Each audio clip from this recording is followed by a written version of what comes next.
there used to be this advice from old guys, and my grandfather my grandfather gave me some wonderful advice, but that was probably not so good. My grandfather was, you want to pick a woman, pretty woman, one you can wake up next to every day, one you can just, one you can have by your side, blah, blah, blah. People used to say that. And then I used to think about like, and so after this point being on number 3, and my wife is fucking gorgeous, of course I could be, see somebody I could wake up next to every day. Yeah. But you have to pick somebody that you can't live without. Mm. You got to think about it. So if you in that situation, and we everybody gonna go through breakups, and then if you go through a breakup, and it may be a couple months, it may be a year or so, but if it's like, damn, my life she was just so much better for me, and I ain't just talking about stalkerish and shit, but if you just start looking at them, you start dating other people, and then, you dating other people like, man, this girl's a waste of fucking time. And you with somebody and all you thinking about is the ex, and not so much you just thinking about like you would go to dinner. Every time you go to, certain places you go to restaurants, and it's just kind of like, yeah, man, I remember we used to do this and blah, blah. So then what you start doing is you start trying to build a new normal. So now you want to do new shit and different shit because you don't want to do the same stuff you did with the ex. Mm-hmm. But that ain't you. Mm-mm. That ain't your normal. So then when you start feeling a certain way, it's kind of like, So I say, when it comes to that, first of all, I told y'all last time to get the stamps in your passport. So that's hopefully you're exploring. Don't look at it like exploring your options, but there are other cultures that we were just talking about that with fucking haircuts. Right. Okay, so you think about it with just, there are other cultures who treat people different. Yeah.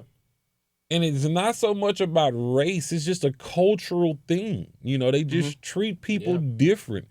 There are women who treat men different than what we've grown up around. Right. And women, there are men from other cultures that treat women different than what we've, you talk about how our societies grew up without a lot of men in the home. So just think about a lot of things that we weren't taught, masculinity, we kind of had to watch off TV. Right. Mm-hmm. Your generation is totally different in my generation. I just heard something. It was kind of talking about this, but it was like, if we didn't have a father in the home, there was at least 2 dads on our street. He may have been a fucking asshole or a drunk, but there were 2 dads on our street.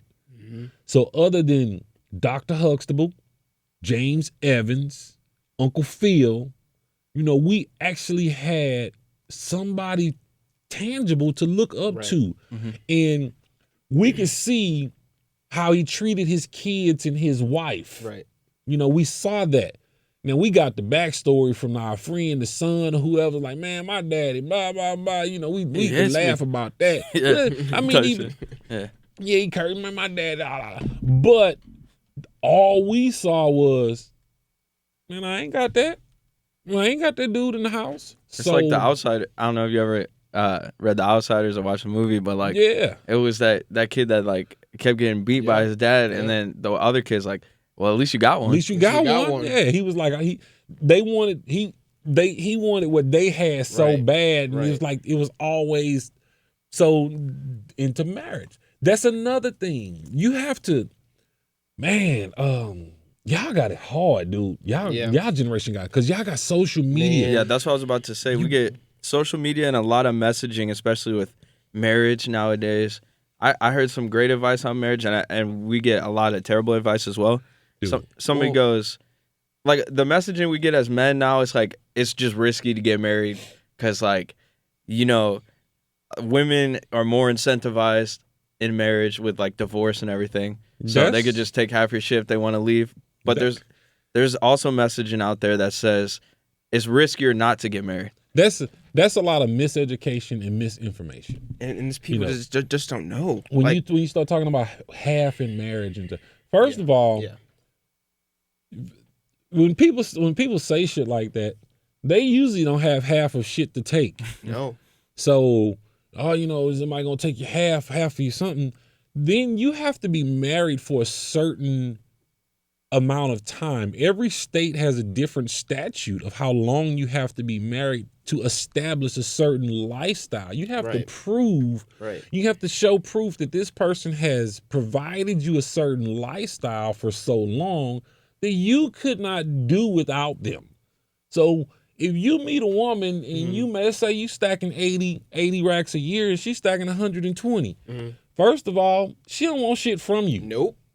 Nothing. Nope. And you can't do anything for her. At the end of that divorce, the one thing that she wants is to get the fuck away from you. Absolutely. So the last thing she's trying to do is prolong that shit and take half of anything you got. She's like, dude, it's over.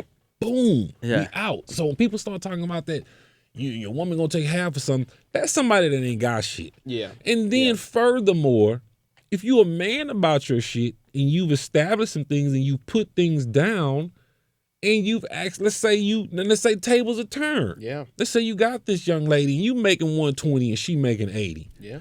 And y'all decide to split.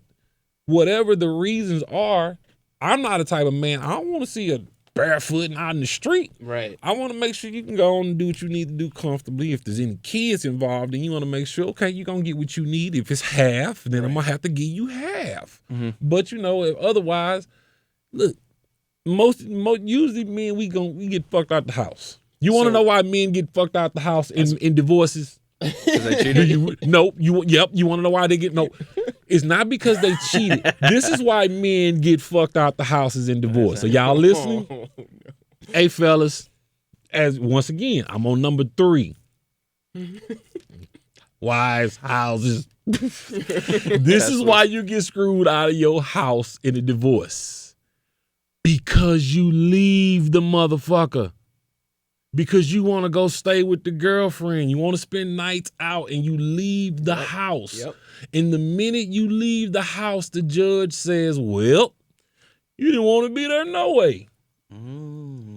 Now, how you avoid that? When you get into the point where your marriage is dissolving and you feel like, oh man, I don't know, this gonna work. You know how you don't lose your house? You sleep in the basement. You find a separate bedroom. Both of y'all stay in that motherfucker. I don't care if you got a girlfriend on the side or not. You tell I ain't no spending the night. I gotta go home. I go home every night. You stay in your house until that divorce and everything is negotiated because you've proven to the judge, I ain't got nowhere else to go. She ain't got nowhere else to go. So we need to sell this motherfucker and split it. Yeah. Facts. Hey, there you go. Simple as that. I ain't giving up my house.